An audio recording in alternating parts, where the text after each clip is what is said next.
Bismillahirrahmanirrahim. Assalamualaikum warahmatullahi wabarakatuh. Yang terhormat kepada Ibu Nurul Aisyah MPDI selaku dosen Institut Agama Islam Ma'arif NU, yaitu selaku dosen pengampu mata kuliah fikih, dan juga yang terhormat kepada teman-teman yang berbahagia. Di sini kami dari kelompok 9 ingin mempresentasikan materi tentang mazhab Imam Maliki dan juga mazhab Imam Syafi'i.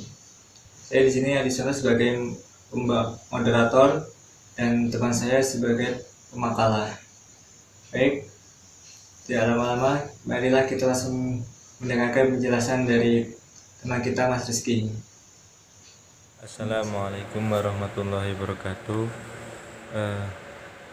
Saya Rizky Arif Wicaksono sebagai pemakalah 1 dari kelompok 9 mata kuliah fikih. Di sini saya akan menjelaskan yang pertama yaitu sejarah mazhab Syafi'i. Mazhab Imam Syafi'i didirikan oleh Abu Abdullah Muhammad bin Idris Asy-Syafi'i. Ia wafat pada 767 Masehi, 158 Hijriah. Selama hidup beliau pernah tinggal di Baghdad, Madinah, dan terakhir di Mesir. Corak pemikirannya adalah konvergensi atau pertemuan antara rasionalis dan tradisionalis. Imam Syafi'i mempunyai 2 dasar berbeda untuk mazhab Syafi'i. Yang pertama namanya qaulun qadim dan qaulun jadid. Di Mekah, Imam Syafi'i berguru fikih kepada mufti di sana, Muslim bin Khalid Az-Zanji, sehingga ia mengizinkannya memberi fatwa ketika masih berusia 15 tahun. Demi ia merasakan manisnya ilmu, maka dengan taufik Allah dan hidayahnya, dia mulai senang mempelajari fikih setelah menjadi tokoh dalam bahasa Arab dan syairnya. Remaja yatim ini belajar fikih dari para ulama fikih yang ada di Mekah, seperti Muslim bin Khalid Az-Zanji yang waktu itu berkedudukan sebagai mufti Mekah.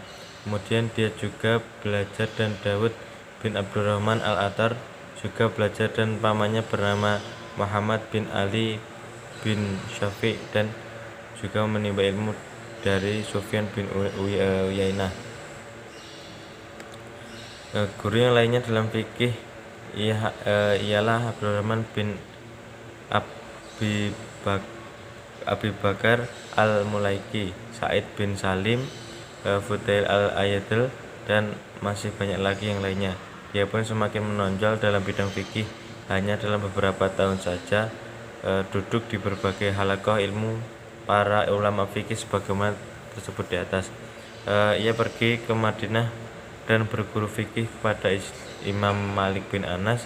Ia mengaji kitab Muwatta kepada Imam Malik dan menghafalnya dalam 9 malam.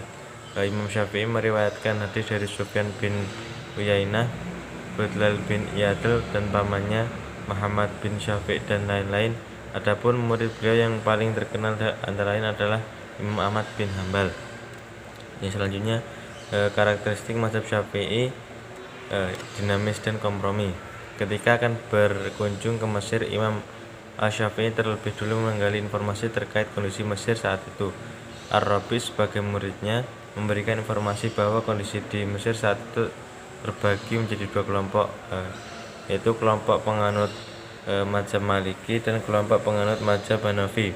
Keduanya sama-sama kukuh dengan pendapatnya, sehingga menimbulkan kerengan di antara mereka. Melihat kondisi Mesir tersebut, Imam Syafi'i memiliki niat yang mulia, yaitu mendamaikan 2 kelompok aliran yang sedang berselisih. Sebagaimana disebutkan Ar-Rabi bahwa Imam Al-Syafi'i pernah berkata, saya ingin datang ke Mesir, insya Allah saya akan datang dengan mendamaikannya 2 mazhab tersebut. Kedua mazhab tersebut, Maliki dan Hanafi, selalu berselisih karena berbeda cara pandang dalam menggali hukum. Imam Malik, pendiri mazhab Maliki, berpendapat bahwa jika dalam Al-Quran tidak ditemukan hukum dari suatu masalah, maka yang menjadi dasar selanjutnya adalah hadis Rasulullah SAW. baik hadis tersebut mutawatir atau diriwayatkan oleh banyak orang lebih dari 10 maupun ahad atau diriwayatkan oleh 1 sampai 9 dalam tiap tingkatannya. Baik hadis tersebut sahih maupun dhaif. Dalam kata lain, kelompok ini juga bisa disebut sebagai ahlul hadis.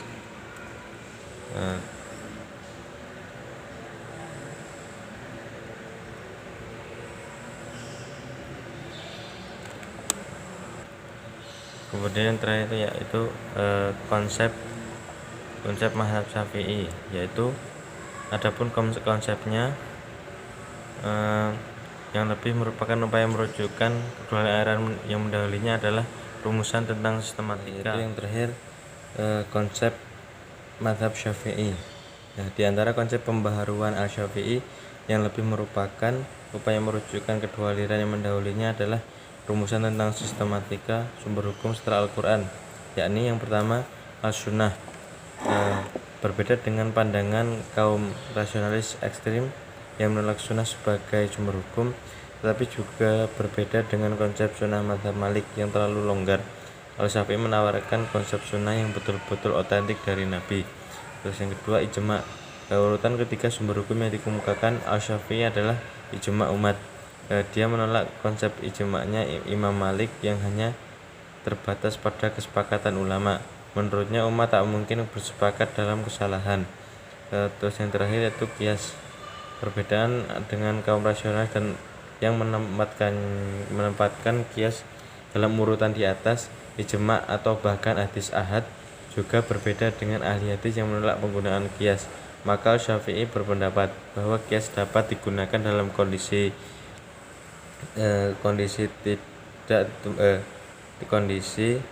tidak ditemukannya ijma' atau nas. Konsep ini sesungguhnya dikemukakan untuk menolak penggunaan ra'yu yang tak terbatas yang menuainya bersifat arbiter dan subjektif. Baik, di sini saya akan melanjutkan penjelasan dari Mas Rizky, yaitu dari mazhab Maliki. Yang pertama, karakteristik fikih mazhab Maliki. Berbeda dengan Imam Abu Hanifah yang menyibukkan diri dengan fikih perkiraan prediksi, Imam Maliki tidak menyukai pembahasan tentang hal-hal yang belum terjadi, karena menurut beliau itu sama halnya dengan khayalan. Apabila beliau ditanya tentang masalah-masalah yang belum terjadi, beliau berkata, tanyalah perkataan-perkataan yang sudah terjadi dan janganlah bertanya tentang permasalahan yang belum terjadi, karena beliau tidak mau menjawab jika ditanya tentang masalah-masalah seperti itu. Ada beberapa karakteristik dalam fikih mazhab Maliki yang membuat metodenya istimewa, yang memberi pengasuh dalam pengembangan mazhab Maliki dan menjadikannya tampil beda di antara beliau dan ulama lainnya, yaitu yang pertama, mazhab Maliki berpegang pada amal ahli Madinah karena Madinah merupakan tempat Rasulullah SAW berhijrah. Di Madinahlah banyak diturunkan ayat-ayat Al-Quran yang menjadikan asumsinya semua orang mengikuti tradisi Madinah terdahulu. Imam Maliki menganggap bahwa praktik umum masyarakat Madinah sebagai bentuk sunnah yang sangat otentik yang diriwayatkan dalam bentuk tindakan, bukan kata-kata. Namun Imam Malik tidak mengharuskan orang-orang dari negeri yang lain menuruti pekerjaan orang-orang Madinah. Beliau hanya menganjurkan untuk menjadi pilihan dalam berijtihad. Dalam hal ini mayoritas fuqaha diberikan pelosok negeri membantahnya, dan fuqaha tidak melihat amal atau perbuatan mereka itu sebagai hujah karena mereka penduduk Madinah tidak terpelihara. Terkait dengan hal ini, Imam Al-Laits bin Sa'ad menulis sebuah surat yang panjang kepadanya. Imam Syafi'i juga membantahnya karena kitab Al-Um adalah begitu. Pula Imam Abu Yusuf melakukan hal yang sama dalam kitabnya. Kedua jikanya masleh al-mursalah atau istilah sebagai sumber hukum. Yang kedua yaitu konsep mazhab Imam Maliki, yaitu pada pokok atau corak pemikiran hukum Imam Malik. Imam Malik merupakan imam ahli sunnah atau hadis. Beliau dianggap sebagai orang yang pertama kali menghimpun hadis, yaitu kitab Al-Mutawa. Beliau termasuk orang yang tajam pikirannya. Beliau mengumpulkan di dalam fikihnya penjelasan yang pasti dengan nas Al-Quran, hadis, dan fatwa sahabat serta menjaga kemaslahatan manusia dalam segala fatwanya. Abu Qudamah berkata bahwa Malik adalah orang yang paling memelihara hafalannya pada zamannya. Adapun metode dan dasar istinbat Imam Malik, yaitu yang pertama Al-Quran. Seperti halnya imam mazhab yang lain, Imam Malik mengatakan Al-Quran di atas semua dalil karena Al-Quran merupakan syariat dan hujahnya. Yang kedua yaitu sunnah. Sunnah yang diambil oleh Imam Malik adalah sunnah mutawir, sunnah masyhur, dan sunnah khobar atau hadis. Yang ketiga yaitu praktek penduduk Madinah. Jika praktek ini benar-benar dinukilkan dari Nabi Muhammad SAW, maka hal ini dipandang sebagai hujah. Sehubungan dengan hal itu, praktek penduduk Madinah yang dasarnya ra'yu, akal atau penalaran bisa didahulukan atas khobar ahad. Yang keempat yaitu fatwa sahabat. Fatwa ini dipandang sebagai hadis yang wajib dilaksanakan dalam kaitan ini. Imam Malik mendahulukan fatwa sebagai sahabat dalam soal manasik haji dan meninggalkan sebagian yang lain dengan alasan sahabat yang bersangkutan tidak melaksanakannya karena tidak ada perintah dari Nabi Muhammad SAW. Selain itu, Imam Malik juga mengambil fatwa tabi'in besar, tetapi tidak disamakan kedudukannya dengan fatwa sahabat. Yang kelima yaitu qiyas al-maslah, al-mursalah, dan istihsan. Imam Malik mengambil qiyas dalam pengertian umum yang merupakan penyamaan hukum perkara, yaitu hukum perkara yang tidak ditegaskan. Yang keenam yaitu az-zarai, yaitu sarana yang membawa pada hal-hal yang diharamkan maka akan menjadi haram pula. Sarana yang membawa pada hal-hal yang dihalalkan maka akan menjadi halal juga, dan sarana yang membawa pada kerusakan maka diharamkan juga. Yang ketiga yaitu sejarah mazhab Imam Malik. Mazhab ini didirikan oleh Malik bin Anas bin Malik. Imam Malik dilahirkan di Madinah Al-Munawwarah, sedangkan mengenai masalah tahun kelahirannya terdapat perbedaan riwayat, yaitu Al-Yafi'i dalam kitabnya Tabaqat Fuqaha meriwayatkan bahwa Imam Malik dilahirkan pada 94 Hijriah. Ibnu Khalikan dan yang lain berpendapat bahwa Imam Malik dilahirkan pada 95 Hijriah, sedangkan Imam Al-Zahabi meriwayatkan Imam Malik dilahirkan pada 90 Hijriah.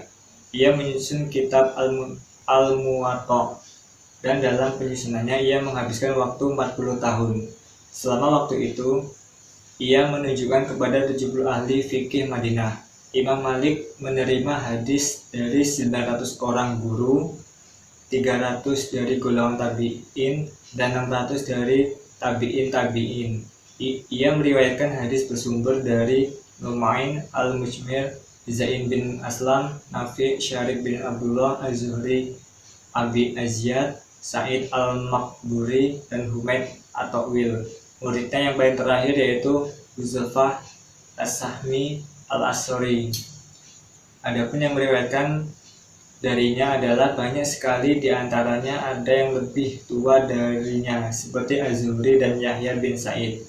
Ada juga yang sebaya seperti Al-Auza'i, As-Sauri, Sufyan bin Uyainah, Al-Laits bin Sa'ad, Ibnu Jurayj, dan Syubah bin Hajjaj. Ada pula yang belajar darinya seperti Asy-Syafi'i, Ibnu Wahab, Ibnu Mahdi, Al-Qahtan, dan Abi Ishaq. Kesimpulannya, berdasarkan pembahasan di atas dapat disimpulkan bahwa mazhab adalah pokok pikiran atau dasar yang digunakan oleh imam mujtahid atau orang yang melakukan ijtihad dalam memecahkan masalah atau menetapkan hukum Islam. Demikianlah makalah yang dapat kami jelaskan. Kami mohon maaf. Wassalamualaikum warahmatullahi wabarakatuh.